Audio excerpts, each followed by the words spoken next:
Assalamualaikum warahmatullahi wabarakatuh. Haturan mitra, alhamdulillah tepangdang deui sareng Mang Barna. Urang ngadongeng deui daramang sadayana ya mitra. Mugia mitra aya dina ginanjar kawilujengan sararehat sadayananya. Urang neraskeun hancagarapan dongeng Mang anu katuna carios kalayan judul Pasukan Siluman Haji Prawatasari karangan Bapak Aan Merdeka Permana anu didongengkeun deui ku Mang Barna.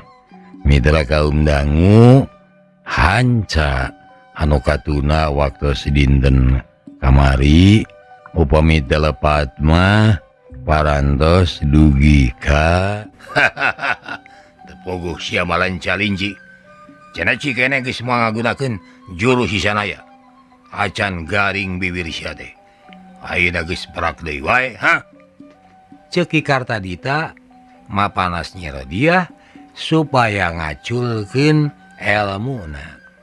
Nah upami telepat mah parantos dugi ka dinya nya mitra. Kumaha terasna mangga urang sami-sami lajengkeun deui wae. Sok kabarayun sadayana.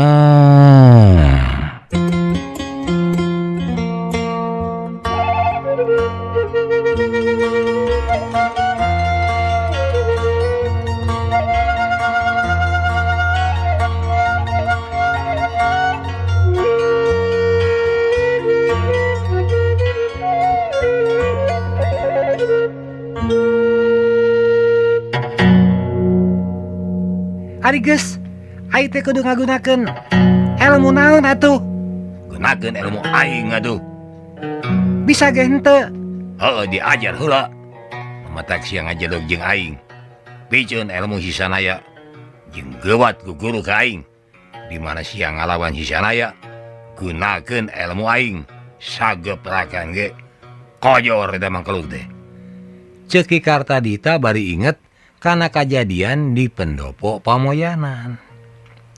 Kapan anu sageprakan mah nyamanehna pisan harita teh. Madan we sia harita mah aing balangah. Ceuk Ki Kartadita nyarita sorangan. Har, balangah naon? Ceuk nyero dia heraneun. Yaksa oge anu tia tadi ukur ngabandungan paguneman sarua heraneun. Oh, sia ulah balangah maksud deh.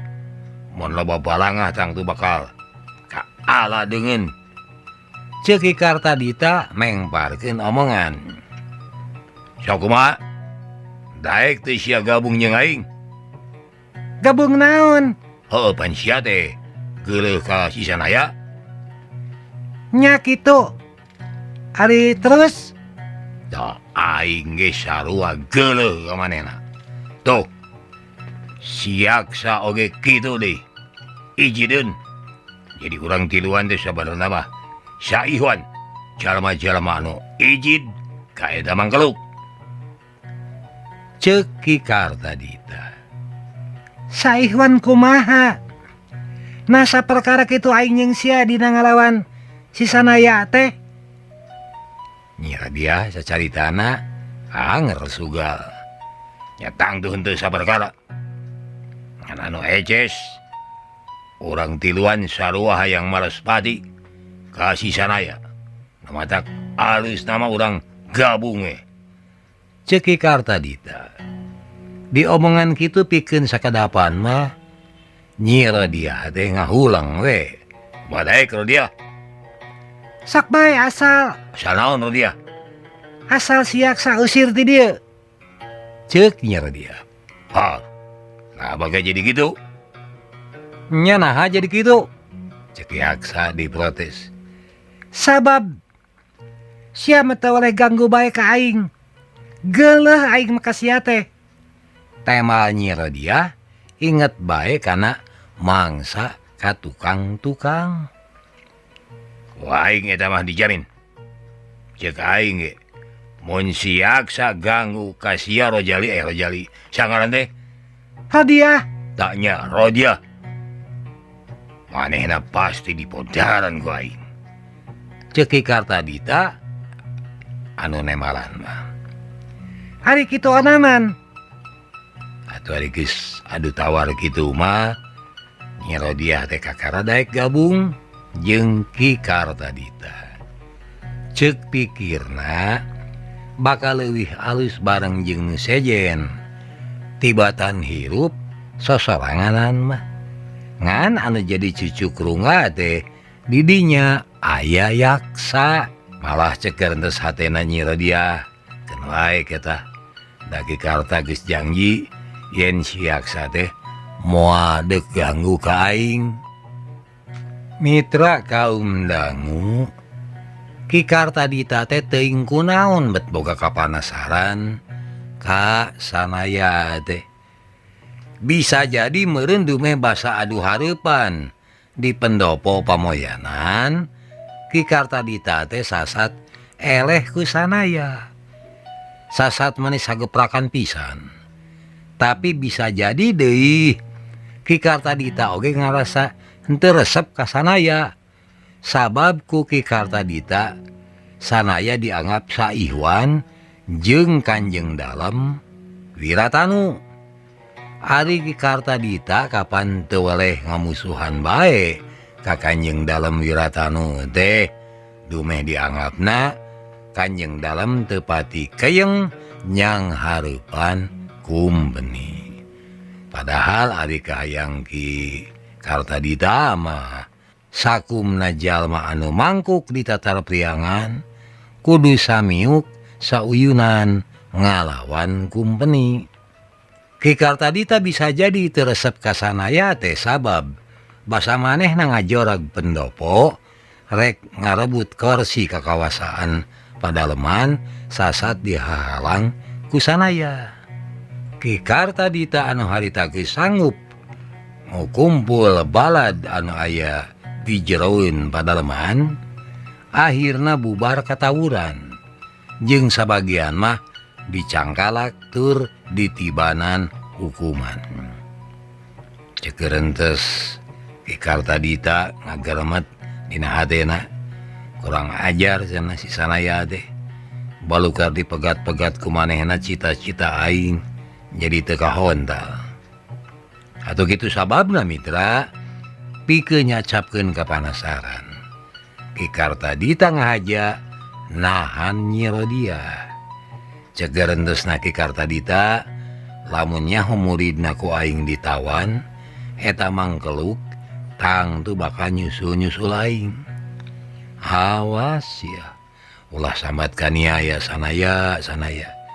Cek hate Ki Kartadita ngati-ngati. Mitra kaum dangu, sanajan cek pamaksudan Ki Kartadita mah Nyi Rodia teh dipake sandera malar sanaya daek nyusul-nyusul manehna. Tapi ari karasana ku Nyi Rodia mah malah henteu. Malah cek panenyo Nyi Rodia Ki Kartadita teh bener geus nohonan naon-naon anu kumanehna diucapkeun. Yen lamun geuleuh ka sanaya montong ngagunakeun elmu bogana sanaya. Atuh kusabab kitu ti samet harita mah Nyi Rodia teh geus miceun elmu-elmu pamere sanaya. Geus kitu ganti guguru ka Ki Kartadita. Beda guru beda cara ngalatih.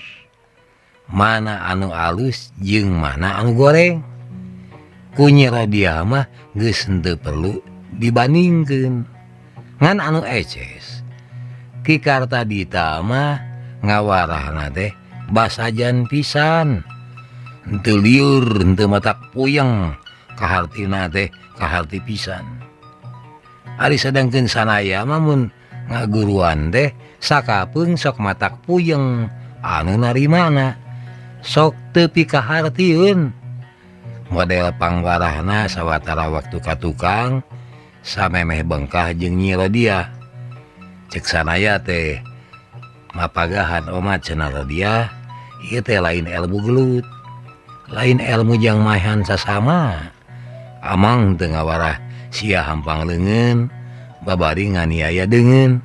Heuh cek sanaya sawatara waktu ka tukang, cek sanaya mah satungtung urang teu bisa ngahirupkeun manusia ulah sok kumawani ngabinasa manusia.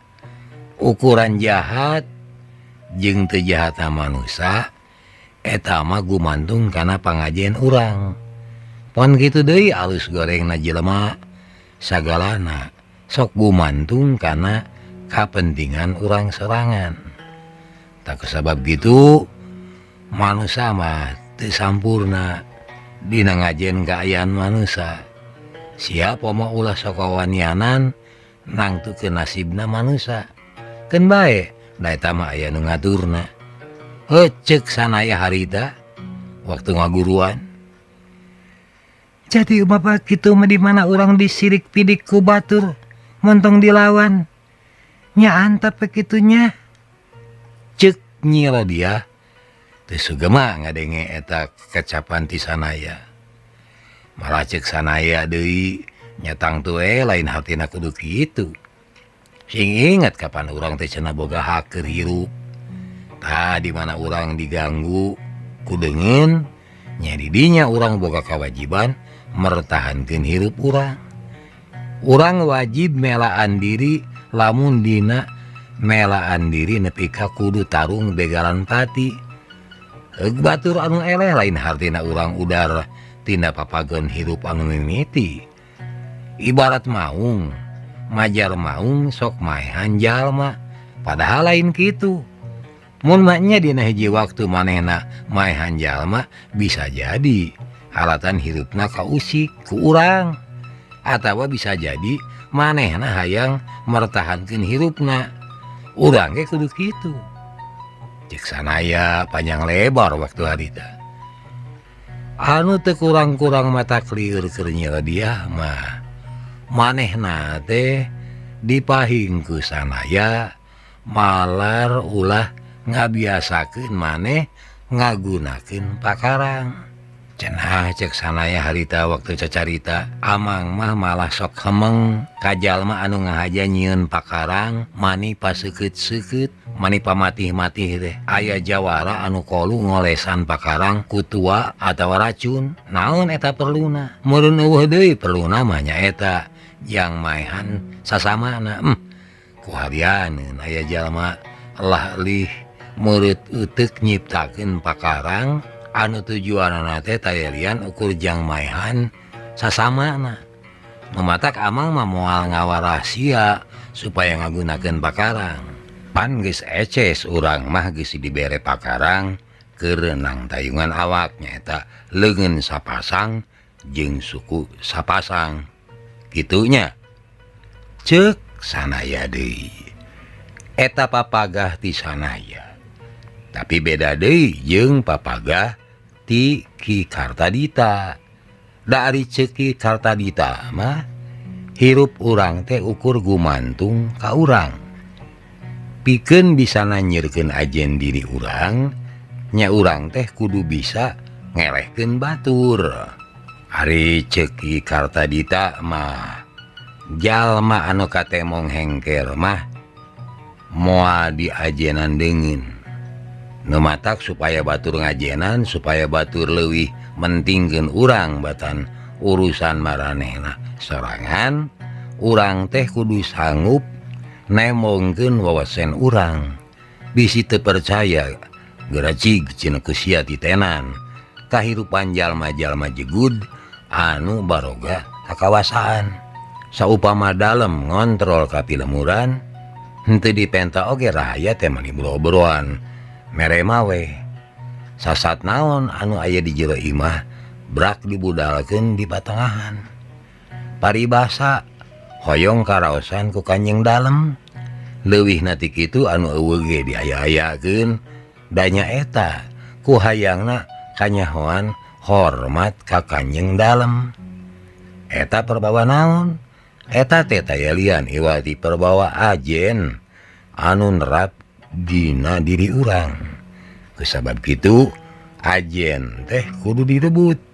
Ulah didagoan datangna, didago-dago mah rek iraha datangna. Nu matak rebut, rebut jeung rebut. Mun kongang rebut kabeh nepikeun ka kabehanana diborong ku urang. Kitu cenah cek papagah Ki Kartadita mah. Kumaha atuh carana ngarebut ajen-enajen supaya pindah ka urang teh? Cek Nyi Rodia kataji ku papagah Ki Kartadita. Abisa memeh urang tacan boga kakuatan mah teu naon-naon nu mah lameh we heula. Deketan anu keur boga kakawasaan. Mun perlu bubujang heula, tapi omat. Eta lain hartina cita-cita urang ukur samet bebujang ku maula. Tapi bubujang jeung ku maula mah ukur sasak pamentasan. Pikeun ngahonta tujuan nu sabenerna. Nu madag dina ku maula teh ulah kapalang. Teangan jalma anu sarerea matak tangga atawa anu sakirana sarerea bisa ngiuhan. Tah, urang teh kudu bisa cicing dina iuh-iuhna. Kahareupna saeutik-saeutik urang kudu bisa cengkat. Sangkan sajajar jadi jalma anu bisa dipake iuh-iuh ku batur. Tah di mana itu eueuh pan urang teh bisa ajeg sorangan jadi iuh-iuh deungeun. Ceuk Ki Kartadita deui. Ari ayeuna Ki Karta geus jadi iuh-iuh batur acan. Ai. Naku sia teu karasa ayeuna. Kapan sia teh ayeuna keur cingogo dina hanapeun iuh-iuh aing deuleu. Ceuk Ki Kartadita nyangangang. His, ulah nyegag atuh Ki Guru. Pan ngaranna oge tatanya. Ari anu tatanya teh kapan tadina teu nyaho, nyahayang nyaho. Tema Nyi Rodia teu kireum-kireum. Dumeh disentak ku guruna anu anyar. Mitra kaum dangu, prinsip Ki Kartadita mah urang teh kudu aya dina saluhureun deungeun. Atuh kusabab kitu dina sagala hal urang teh cenah kudu unggul.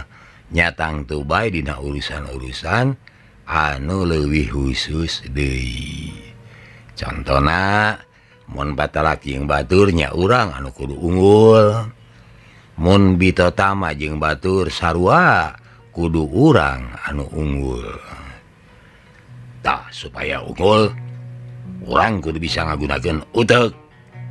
Ceuk Ki Kartadita bari ngantalkeun curugna kana tarangna. Kitu sababna dina ngalatih kawiraan oge Ki Kartadita mah ngajarkeun jurus-jurus anu agresif, jurus anu nyerang jeung nyerang, anu tujuanana eces ngelehkeun batur. Nah, ieu sanjata bandring deh geus dipiwanoh ti jaman Pajajaran kene. Ngan ku aing diropea deui. Ceuk Ki Kartadita nemong-nemongkeun pakarang anu katalana bandring. Nu disebut bandring teh nyaeta babendul buleud dieuna tina wajah golonongan. Ngan dipasangan cucuk-cucuk. Saliwat masih buah kadu. Eta bal teh ditalian kuran teh wajah. Mun urang dikepung musuh, puntirkeun sing tarik, sakabeung-kabeungeun ulur rantena, sina babendulna neungar kana hulu musuh. Mun beunang moal nepikeun ka teu bencar huluna, boa uteukna oge ulah beran. Ceuk Ki Kartadita. Saenggeus kitu Ki Kartadita oge ngawanohkeun pakarang-pakarang sejena geus puguhing ari gobang jeung bedog mah atawa trisula jeung tumak mah. Tapi Ki Kartadita oge ngawanohkeun pakarang-pakarang anu leutik anu ngan saukuran jarum kecos. Nah, memang iya oge jarum.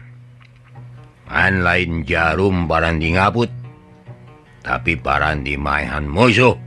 Mun musuh dicentang ku ieu jarum, tang nu bakal palas tara. Sabab si jarum deh diolesan ku racun anu kacida matihna. Ceki Kartadita bari nutupkeun deui tutup kotak hideung anu dieusian ku jarum-jarum perak tapi warnana semu hejo. Kan karep ke aing sia dilatih maledogkeun jarum. Enteng euy. Maehan musuh ku jarum racun mah enteng. Sabab urang teu kudu udulan tanaga papuket gelut. Jarum racun teh bisa maehan musuh bari larencepan. Samemeh musuh nyaho naon anu kajadian, nyawana mah geus hiber ka mana boa. Ceuk Ki Kartadita. Mitra kaum dangu geus meunang 2 bulan. Nyi Rodiah diwarahna ku Ki Kartadita teh. Sanajan acan lila-lila teuing, tapi tetela geuning euteuk Nyi Rodiah mah encer. Kana naon-naon anu dipapagahkeun ku Ki Kartadita, manehna mah babari apal cangkem. Yaksa mah beuki jauh tinggalin. Lain hartina ku Ki Kartadita dianak terekeun. Tapi yaksa mah kurang mencar uteukna. Bisa jadi baretona diogo teuing jeung diwowoy teuing ku kolotna. Ayeuna karasana mah manehna teh teu bisa hirup sangsara jeung macakal. Da geus ti baretona tara hormat ka kolot. Tara gugu kana parentah disiplin ti kolot. Balukarna panyakitna teh anger ka babawa nepi ka dewasa. Yaksa teu bisa ngadisiplinkeun diri. Mun Nyi Rodiah daek sangsara, daek balangsak, yaksa mah teu kitu. Latihan kawiraan teh sakadarna we wungkul, cek cohagna asal bisa nyingsieunnan budak ogo geus cukup. Sabab Nyi Rodiah tengah peuting keur latihan kawiraan, ari yaksa mah ngaguher hees. Mamatak teu aneh mun kapinteranana beuki tinggalin ku Nyi Rodiah teh. Ari Nyi Rodiah mah atoh we nu aya ieu leuyu jeung kahayang Ki Kartadita. Yen urang teh diusahakeun kudu jadi jalma pangpinterna supaya batur ajena sahanapeun urang. Sabab lamun geus kitu batur teh babari pisan di kumaha-kumaha oge. Tah ieu teh kabuktian pisan ku yaksa sanggeus ngarasa pangabisana jauh saluhureun yaksa. Nyi Rodiah mah jol-jol ngajajah we. Yaksa teh sasat di utah eta dijieun bujang. Mun Nyi Rodiah hayang dahar yaksa anu mangnyangukeunana. Mun Nyi Rodiah hayang nginum yaksa anu mangnaheurkeun cai haneutna. Malah mah Nyi Rodiah teh kolu nitah yaksa mangnyeuseukkeun pakeanana. Ari yaksa teh daek we deui. Daek teh teuing nyasieun ku Nyi Rodiah, teuing teu meh hayang dipikanyaah ku Nyi Rodiah. Ari sababna da sanajan dibujangkeun ge yaksa teh anger nyoso bogoh ka Nyi Rodiah. Malah cek gerentos hatena yaksa, kaduhung aing baheula narah dikawinkeun ka manehna. Da eta indung aing anu kitu teh mah make teu satuju aing meunangkeun si Rodiah. Nya deui da bareto mah aingna oge kungsi geuleuh ka si Rodiah teh. Bongan make digadabah ku si Jurangrong. Heuh atuh ari sugan si Rodiah teh moal beki gelis beki manis we. Dasar nasib sugan we ari sagalana dikaulaan ku aing mah si Rodiah teh jadi babalik pikir nya ka aing kitu keun bae aing nyalinung ka geulung ge si Rodiah anu usaha anu nang tayungan salaki aing nu ngajedog di dapur. Cek hate Yaksa ngarep pikitueun. Yaksa tehnya boga kasieun ayeuna mah sieun digampar ke Nyi Rodiah. Da eta budak awewe teh ayeuna lir singa dibere jangjang. Keur mah tadina oge geus galak, ayeuna dibere pangabisa atuh beuki galak we ka Yaksa teh. Hilang kitu ku bogoh-bogohna ka Nyi Rodiah. Ari keur bongoh mah Yaksa teh sok rerencepan, ngintip-ngintip. Nyi Rodiah keur sare ngagoledag ku Yaksa teh diintip, ditoong ditilik-tilik jeung dicipta-cipta. Malah lain sakali dua kali bae Yaksa teh sok nuturkeun Nyi Rodiah ari rek mandi ka tampian. Geus moal salah.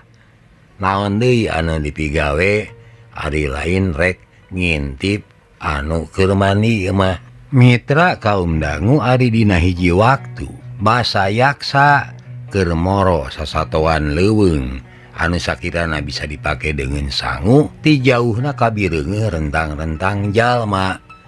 Kuki Kartadita mah Yaksa teh geus dipapadonan yen kudu hati-hati mun aya jalma saliwat asup ka wewengkonna. Ari anu dimaksud wewengkonna teh nyaeta patempatan sabudeureun guha kapur teh. Ceuk Ki Kartadita usahakeun cenah ulah aya jalma saliwat lahaloho ngadeuketan guha kapur.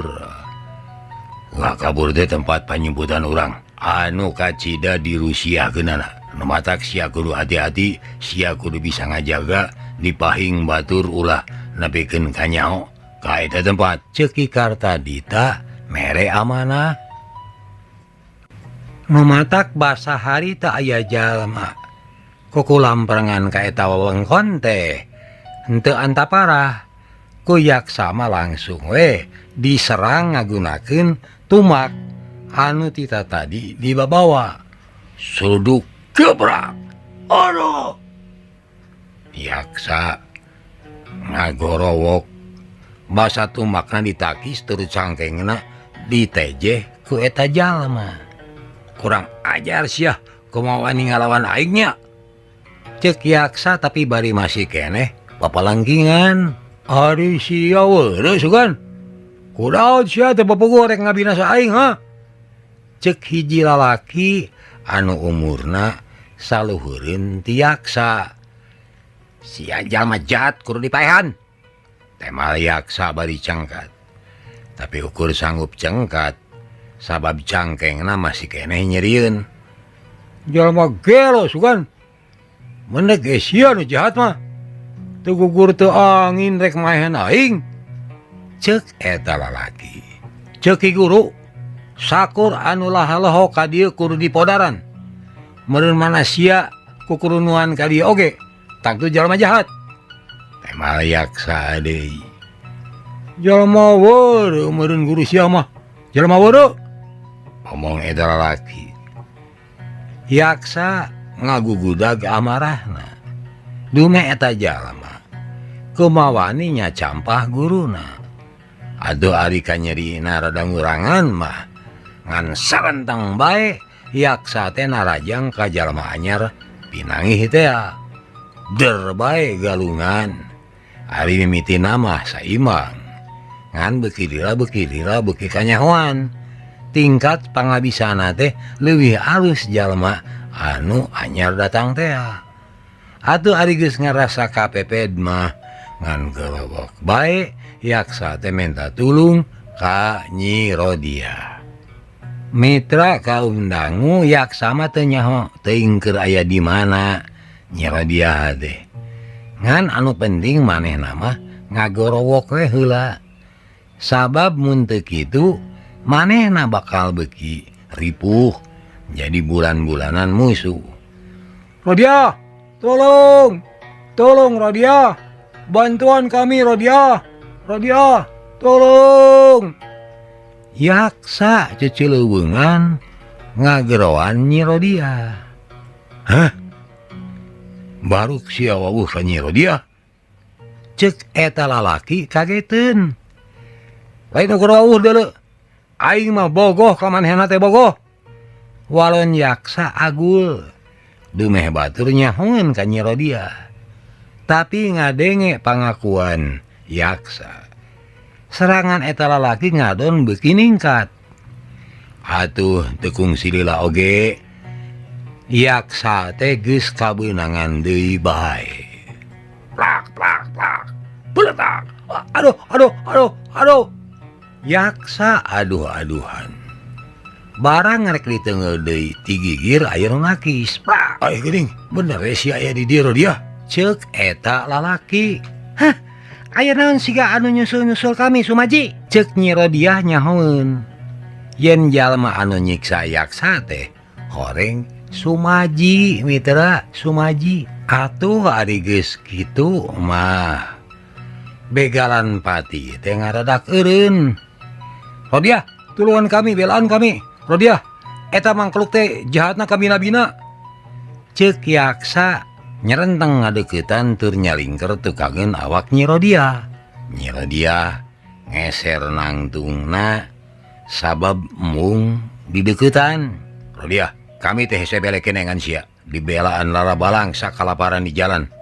Heueuh, da bakat ku hariwang neuleuh sia abur-aburan.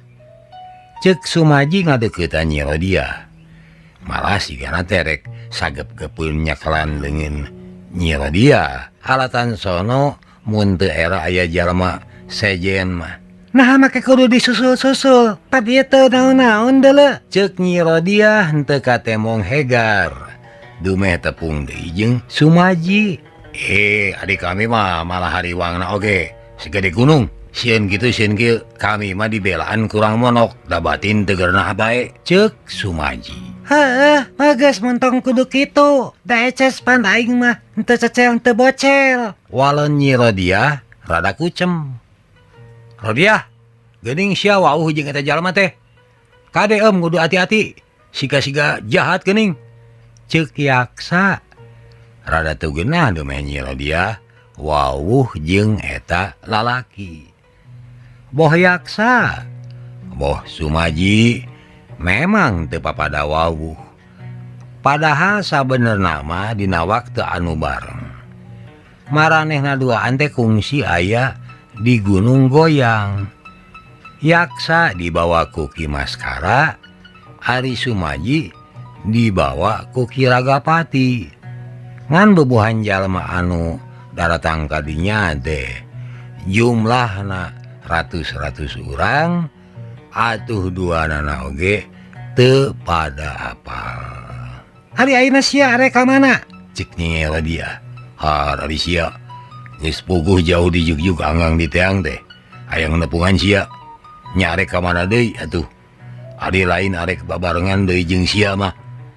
Temal Sumaji kabek ku pangharepan. Heuh. Yaksa ngece ti tukangeun awak Nyi Rodia. Rodia, nasa tuh eta jalma teh? Paripolah namana kupi ka ijieun pisan. Ceuk Sumaji asa dilalece ku yaksa. He kuyuk, sia nepi ka ijieun mah sia. Ceuk yaksa tuh geunah. Sumaji mani nyel-nyelan hatena disebut kunyuk teh. Anu meunang nyebut kunyuk ka dirina mah ukur Nyi Rodia saurang. Disebut kunyuk ku Nyi Rodia mah hate teh mani nyeredet. Tapi beda deui ari anu nyebutna batur mah anget jalma anu ieu mah. Atuh ku sabab asa dihina disebut kunyuk, Sumaji teh ngan sarentang we nyerang ka yaksa. Hawak, plak. Duanana geus galungan deui silih sepak, silih teungeul. Tapi ari anu rea kapeupeuh mah anger we yaksa. Kunyi Rodiah teh diantep we teu dipisah. Da sabenerna mah kaduanana oge manehna teh sarua geuleuhna. Tolong, Rodiah, tolongan kami Rodiah, tolong. Ceuk Yaksa saeunggeus ngarasa beuki kapepet bae. Tapi kunyi Rodiah anger diantep, nepikeun ka akhirna torojol Ki Kartadita. Kusakali gerakan, boh Yaksa, boh Sumaji, duanana ngacleng ka tukang, sabab punukna duanana ditongtak. Nusa urang dibalangkeun ka kenca, nusa urang dibalangkeun ka katuhu. Aya naon ieu teh? Mun ribut kieu aya naon? Ceuk Ki Kartadita pusing ngabandunganana. Ki Guru, eta jalma jahat Ki Guru. Ceuk Yaksa mangadu bari tutunyuk ka Sumaji. Naon nu geus dipirampahna? Ceuk Ki Kartadita. Samemeh ngajawab deui Yaksa balabab-balabab heula. Naon kajahatan nu geus dipirampahna? Ceuk Ki Kartadita tumanya sakali deui. Nyiksa kami bebeakan Ki Guru. Tuh, geura ieu tarang kami. Mani muncunun, jaba ieu bujur baruh deui. Ceuk Yaksa mangadu. Kurang ajar. Ceuk Ki Kartadita. Tapi lain amek ka Sumaji, ieu mah ngadon malotot ka Yaksa. Leres Ki Guru, henteu salah. Ceuk Yaksa hayang dipercaya yen manehna disiksa deungeun. Heeh, meureun kudu puguh mimitina nu matak sia disiksa teh. Ceuk Ki Kartadita keeh. Samemeh Yaksa ngajawab, dipiheulaan ku Nyi Rodiah. Lain disiksa, nu puguh maduanana teh tarung. Ngan si Yaksa kabeneran eleh ku Sumaji. Ceuk Nyi Rodiah. Rodiah, geuning sia teh wawuh ka eta jalma? Ceuk Ki Kartadita heraneun. Nya puguh we wawuh madakung si lila babarengan. Tema Nyi Rodiah. Babarengan di mana Rodiah? Ceuk Yaksa bangun anu timuruan. Teu dijawab ku Nyi Rodiah mah. Kajaba ngabalieur. Kungsi babarengan di mana Rodiah? Giliran Ki Kartadita anu tumanya. Hari nu nanya anak Ki Kartadita mah Nyi Rodiah teh kakara daek nemalan. Nya babarengan dina perjuangan we. Kami duaan teh sababaraha kali ngobrot kakuatan kumpeni di Pajampangan. Walon Nyi Rodiah. Baru kitu mun nya kitu meureun sia teh sasama pajuangnya. Ceuk Ki Kartadita bungah. Sumaji ungeuk bungah ningali Ki Kartadita jadi marah mai teh. Tapi kaheula sia gabung jeung si Sanaya teu? Ceuk Ki Kartadita dumeh Nyi Rodiah teh kungsi guguru ka Sanaya. Sidik Sumaji mah musuh gerotna si Sanaya. Ngadon Nyi Rodiah anu nemalan mah. Alah, musuh gerotna nya. Memusuhan dumeh naon euy? Ceuk Ki Kartadita heraneun.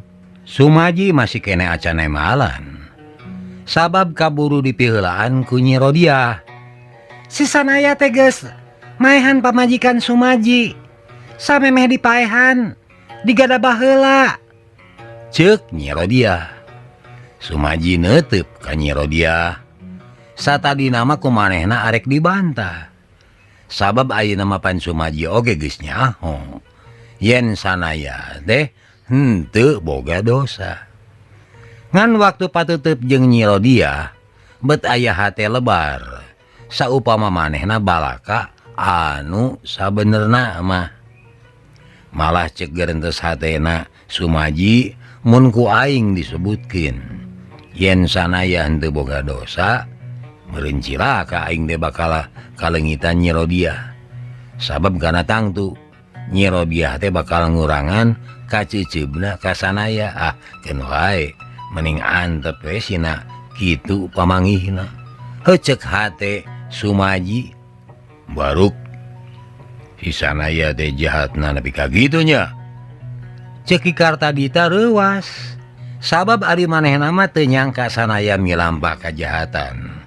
Kajaba jahat alatan saengko jeung Kanjeng Dalem Wiratanu mah.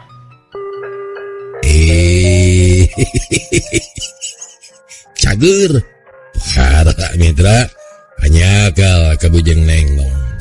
Hatur nuhun kana perhatosanana, insyaallah enjing tepang dangu deui. Billahi taufik wal hidayah. Wassalamualaikum warahmatullahi wabarakatuh. Ciao.